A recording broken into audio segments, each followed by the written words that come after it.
Welcome to On Texas Football. I'm Bobby Burton, your host, joined by Jerry Hamilton and CJ Vogel on Texas Football, guys. Hey, I tell you what, I thought that this afternoon what we would do is talk a little bit about the freshmen that played, because we did a video prior to the season saying, hey, who's going to play, who won't, who's on track.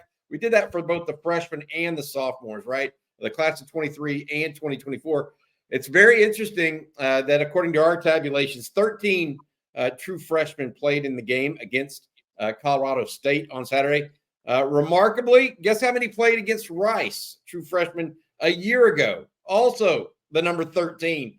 But I tell you what, probably the biggest news of the freshmen were the two skill position guys.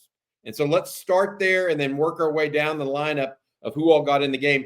And let's start with Jarrett Gibson. He led the Longhorns in rushing, averaging 6.7 yards per carry, 10 carries on the day, actually played in 16 different snaps. Jerry, what did you see from Jarrett Gibson?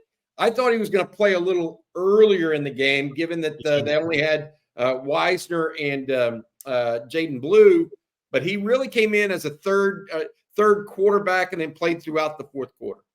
Yeah, it's kind of funny. That's about what his stats were sometimes at IMG when they blew people out, right? He carried 10, 11, 12 times for about 70 yards. What I saw was the first thing I always say about running backs from Florida, guys. You ever seen a running back from Florida that's not a physical football player? Cedric Baxter is, Jarrett Gibson is, Texas is 2 for 2 on running backs from Florida. And all the guys I've covered over all the years, they've all been physical. They have physicality about them, kind of like East Texas running backs. So Jarrett Gibson, he's a bowling ball. He's rocked up. He looks like he's been doing push-ups since he was 3 months old. He physically was ready. He's 20-year-old freshman. He's a little older, but he ran with toughness, physicality, pad lean, guys. Everything was a fall forward. Even when he took a couple of solid hits, he maintained balance, little sidestep, fell forward. And I think Sark said something, I believe, in the postgame that said sometimes he just ran up the back of somebody. I think that happens sometimes for freshman running backs. But here's what I thought he showed, CJ, is this is a guy that can go rush for 500 yards for Texas this year, if called upon. I don't think there's any doubt about it. He fits the scheme. He could end up being in competition for the short yardage and red zone running back, even though Trey Wisner's that guy right now. I like everything I saw from Jarrett Gibson from a take handoff run football standpoint. He can hide behind large humans and then kind of dart in between into the B gaps and make some extra yards there when they may not look like they're there. I liked everything I saw from Jarrett. He's about an eighth of the way there, right? 500 kind of is that goal. I mean, he had a good day. He ran hard. He had great pad level. He provided what you wanted in between the tackles as a physical back. The 22-yard scamper in which he leaked out of the front side and then, kind of tiptoed down the sideline, was one of the best runs that Texas had in its running game all day. And for him to find that wiggle room and create that, extended explosive play, hat tip to Jarrett Gibson there. I will be interested after this week is how does his role kind of develop in the passing game? Because, I think in camp and dating back to the spring, he wasn't known as that big pass catcher, right? I think we all look towards Christian Clark more so having a role in that game. But with how often Texas utilizes a Trey Wisner and a Jaden Blue in two-back sets, if Gibson's in that situation, which I bet with only 3, true scholarship running backs on the roster right now, he's going to have to be. When does his impact in the passing game come in? Is it just strictly screens? Can you see him running the Texas routes or check downs or swing routes, whatever it might be? When does that come in? Does Texas trust him enough already? Otherwise, heck of a debut. Can't deny that. Many missed tackles, ran hard again. So I really liked it. I agree. I liked him too. I thought ran hard.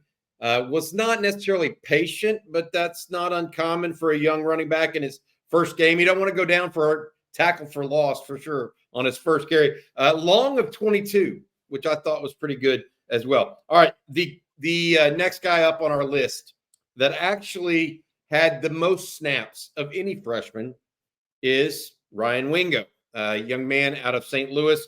Had 24 total snaps in Saturday's game against Colorado State. He ended up 4 for 70. Had a nice catch to start the game, but I'm telling you, the last one is going to be kind of memorable in my book. A 30-yard kind of quick slant RPO look from Arch, and he gave the defender a leg and then took it away. It looked a lot like something that Roy Williams used to do. 100% looked like him, Bobby. And I was like, that's what I was telling you guys that I saw, and kind of stopped on a dime while he did it. CJ, where did you? I mean, we thought he was going to be good, but let's be honest. 70 yards led the team, just like Jarrett Gibson led the team in rushing yardage on Saturday. Ryan Wingo led in receiving yardage. I did not expect two freshmen to lead the way in those two categories on Saturday. No, I didn't either. And, we talk about 24 total snaps. Only 8 of them were pass attempts, right? So do that math for the yards per route run, which is a big metric that is used for wide receivers at the NFL level and college level in terms of scouting and development for the next level. What is that? 8.6 yards per route run. That's tremendous for Ryan Wingo, especially in his first debut. The first catch that he had was probably the most impressive individual play that he had in my eyes. Of course, the catch and run was superb, but for him to have a guy draped all over his back and to shield the ball with his body from the defender, it's a veteran move. That's very savvy. You don't see that too often for a guy, being targeted for the first time in his college career. Hat tip there to Ryan Wingo. And again, back-to-back plays, he was utilized immediately whenever he was on the field. I think Sarkisian's like, yeah, let's get this guy involved a little bit. So I saw exactly what I wanted to see. We saw the glimpse of the after the catch ability. We saw the big frame to catch the football and that contested ability as well. Great debut, and it's continuing the theme of what we've heard behind the scenes dating back to when he first stepped foot on campus. We've talked about his talents and everything. We need to go over that. Here's what I'll say. The most impressive thing about what you saw Saturday was that was his first game. Where's he going to be by Oklahoma and the rest of the season? Where's he going to be in 5 years? That's what I'm thinking. Making a lot of money, most likely. I tell you that much. Hey, Parker Livingstone also got in the game, young man out of Lovejoy. He played 4 late snaps, but that follows with what we said. We thought he was the third or the second best young receiver that the Longhorns had, and that follows. Here are a couple of notes next. Jordan Washington came into the game in the fourth quarter. A couple of long drives by the offense allowed him to get in 11 snaps. He was not targeted at tight end, but again, looked the part while he was out there. The next one I want to talk about is a guy that when we looked at the stats and CJ gave these to us about number of snaps, Gerry, we were both surprised. Brandon Baker played the second most snaps out of any true freshman. Did not realize that but we did recognize that they took Kelvin Banks out of the game a little early on Saturday. They're protecting their left tackle, right? A little bit, just like they protected. And they need Cam Williams to get snaps. They need him to get experience. Yeah, I mean, they absolutely do. But I'm talking about the idea that you're going to put Brandon Baker in there for 20 snaps. That's big time for Texas. Well, the other thing that means he's the clear number 2. It's not like he split 10 snaps with Kojo. He played 20 snaps. He is the clear number 2 right tackle. God forbid if there's an injury to Cam Williams, Brandon Baker's your starting right tackle. That's what Saturday told me. He is the next man up at right tackle, and he is the clear number 2. He's won that job. But again, he's going to be a multi-year starter, tremendous player at the University of Texas, no doubt. Yeah, on that point, there were 4 players that got snaps at left tackle, right, including Andre Kojo, Malik Ogbo, Trevor Gooseby, and obviously Kelvin Banks. On the contrary, it was just the 2 that split all 74 snaps at right tackle. That was Cam Williams and Brandon Baker. My apologies for getting that mixed up. I just totally had a brain freeze on that one. All right, a couple of other things that we should mention. All right, going over to defense now. No other offensive lineman, not Nate Kibble nor Daniel Cruz, saw action. So we'll go on over to defense. And now, before we do that, I want to say thank you to our sponsor. We're actually wearing some of their gear. Gerry is, as well as myself, and that's our friends over at Duck Camp. If you enjoy the outdoor, Duck Camp is the place for you. They have very serious hunting gear available, and it is very fashionable. It's made for the people that live for the moments out there, where there are fish to catch, birds to hunt, time to kill, football to watch. They like doing all that stuff, so they built a company centered on it, based in Austin, and dedicated to giving people best-in-class hunting and fishing apparel. At Duck Camp, they believe you can't just sit around and wait for adventure to come to you. You have to get out there, stay out there, and make the most of each and every second. Here's the great seasons, y'all. Yes, hunting and football. Shop hunting gear at duckcamp.com. That's duckcamp.com. Love my hat that I've got wearing right now. Can I just say that was not a freshman read? Good job, Bobby. Oh, yeah. I'm no longer. Lost that there. Hey, I'm a year into this. I should be better. Pretty good now. Give me my props. No, I said not a freshman read. That's an experienced read. Good job. Yeah. All right. Let's talk about a guy that also doesn't look like a freshman, and that's Colin Simmons. Not a ton of snaps, CJ and Gerry, but production came from it. 11 snaps, 2 tackles, one of which was completely in space where he actually dropped into coverage. That was pretty darn impressive, in my opinion. He did not get after the passer because it wasn't really there for Texas to get after the passer on Saturday. What did y'all think of Colin's performance? CJ, I'll start with you.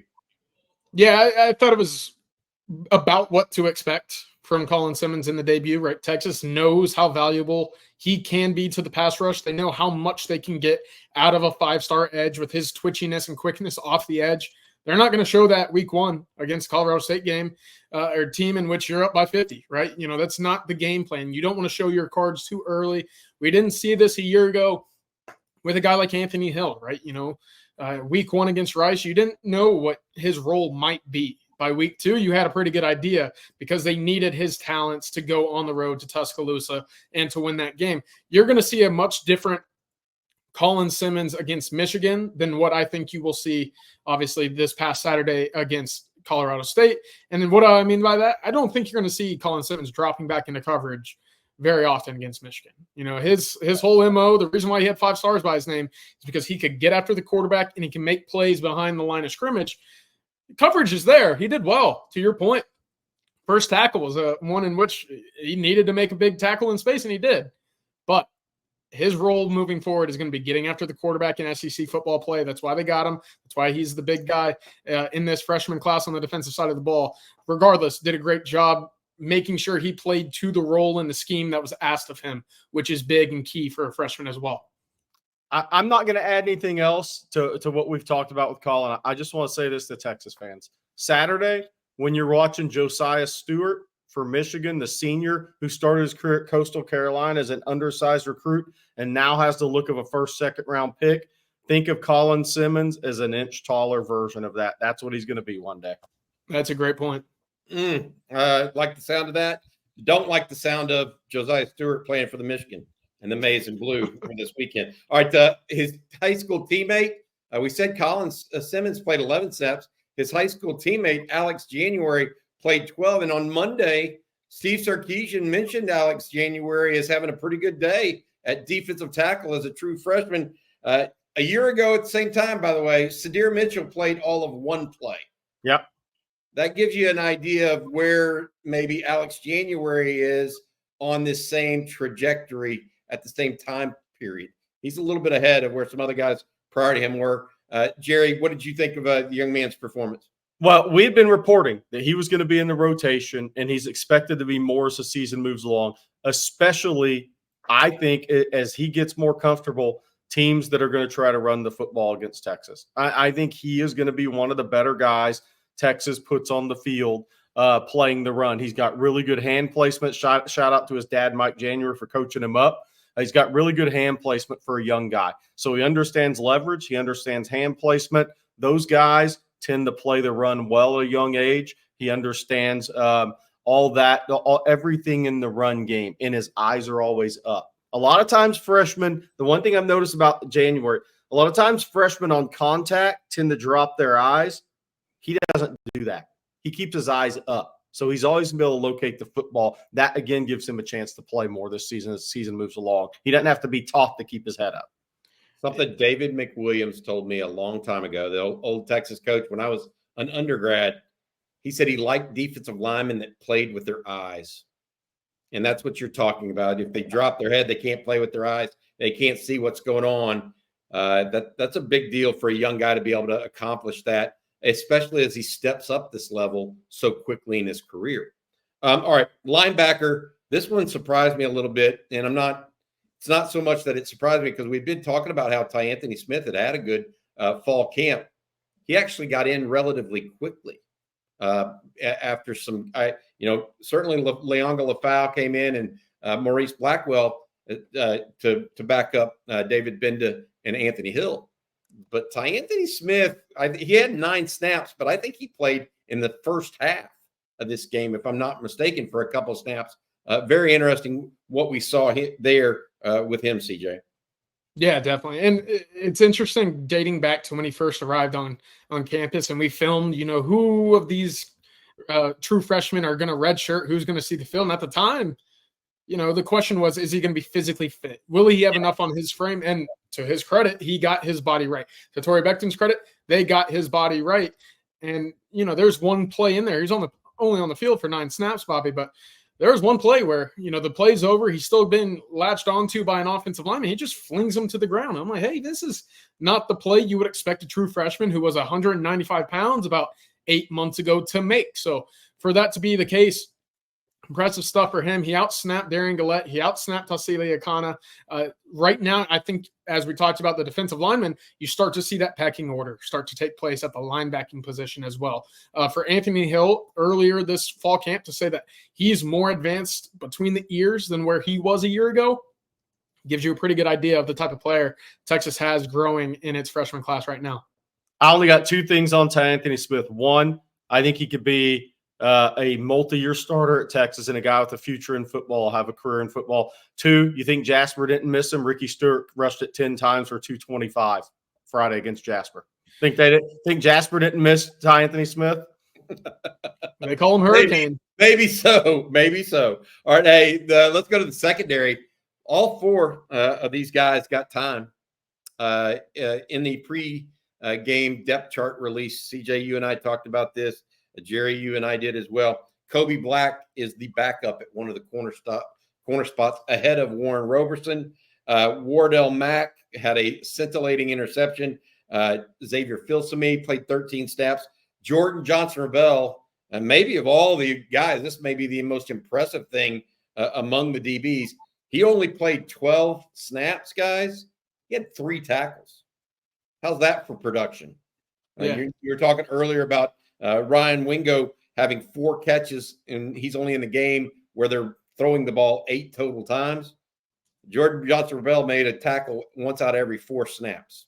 That's pretty good stuff. A bullet too, Bobby. He was flying to the football. There's he's added to that collisions and the scrum, by the trenches. He was diagnosing quickly and shooting quick. He is a very instinctive football player.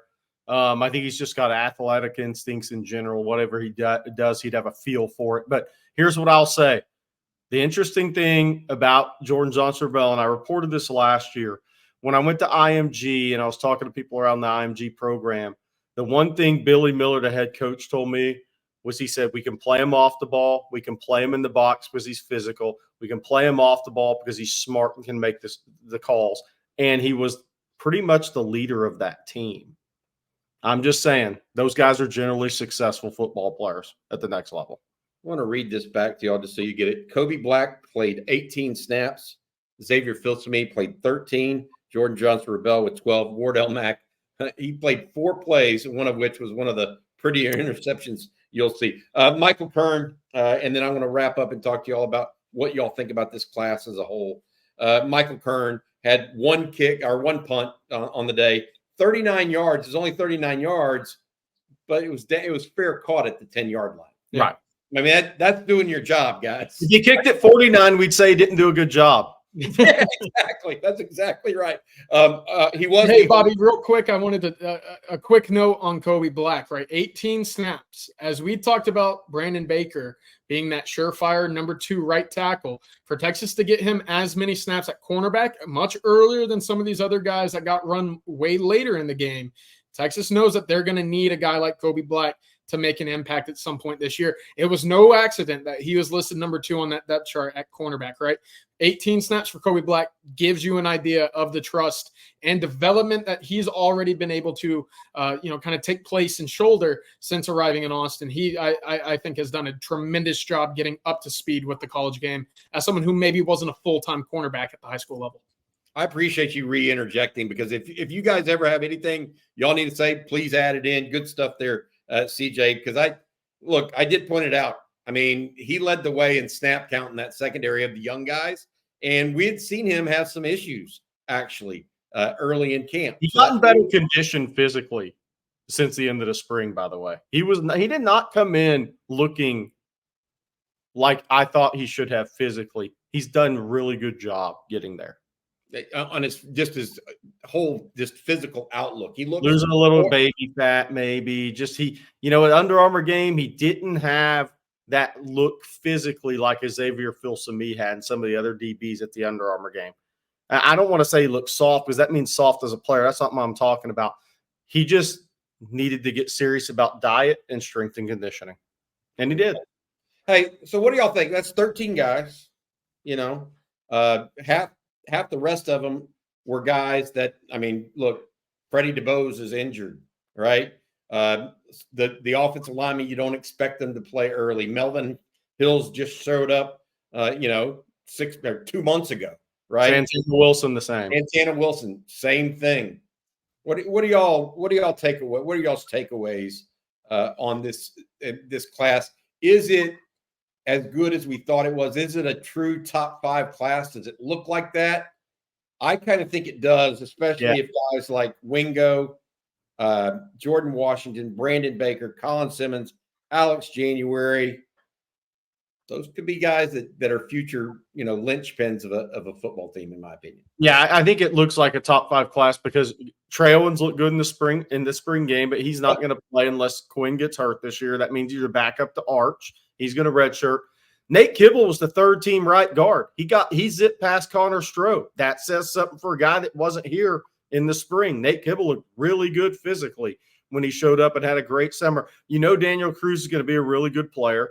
He's just learning the center position. He's always been a tackle, D tackle. Last year played some center for North Richland Hills. This is his first full year playing center, learning it, calls, everything that goes into it. Melvin Hills is up to 307 pounds, had a really good summer, and has impressed enough early on that Texas expects him to be a rotational player at that D-line position. So I think it has the makings of that type of class. I really do, because I think there's a number of guys you can already say they have a chance to be high draft picks one day. But I'll say this, CJ, for this class to end up a top 5 class one day, when we look back on it in 4 years, how many of those secondary guys are starters for me? Because they're going to have to be. Yeah, absolutely. I think that's the next step, obviously, for Texas to continue what was a really good debut of this secondary. You're going to want to keep those guys in-house, right? Transfer portal has done great to get these guys accumulated to this roster now, but that cohesiveness in the system, especially in the back end, is going to be big. Also, Bobby, we and Gerry, we could have pointed out another name that would have contributed had been healthy, would have been Christian Clark. I guarantee he would have gotten some run late in that game. And unfortunately, out for the year. But to add to this class, a lot of guys already contributing in big moments. We've talked about the list of guys with, 10 or more snaps in the debut. It's pretty good. And I can only imagine that some of those roles grow more and more for Colin Simmons, Ryan Wingo. The headliners are going to play a very impactful role for the Longhorns this year. I've got to tell you, I'm just comparing this class to the 23 class. I would rank the 23 class slightly ahead, right? Because you got Arch. Yeah, Trey Owens is going to be really good. Don't get me wrong. Both probably NFL quarterbacks. But you also had Cedric Baxter. You have Derek Williams, who started as a true freshman. Manny Muhammad. Trey Wisner now. Anthony Hill is a big one, obviously. DeAndre Moore now starting for Texas. But the great thing about it, we're talking him, they're at least in the same breath, as opposed to just like y'all have heard me talk about this. The importance of stacking classes is not just the recruiting rankings. It's actually, are the players as talented as you think they are? And this Texas class looks like, to me, it is what it is. All right. And none of us mentioned a guy with a lot of upside, Zena, who you won't see this year, but a ton of upside. Great point. All right. That's going to do it for today's episode of On Texas Football Freshman Recap. We won't do this every week, but we're going to check in with multiple classes over 1 or 2 weeks at a time. We'll see which ones we recap next. But for Gerry Hamilton and CJ Vogel, I'm Bobby Burton. Thanks for sponsoring us, duckcamp.com again. Y'all have a good one, guys. Hook 'em.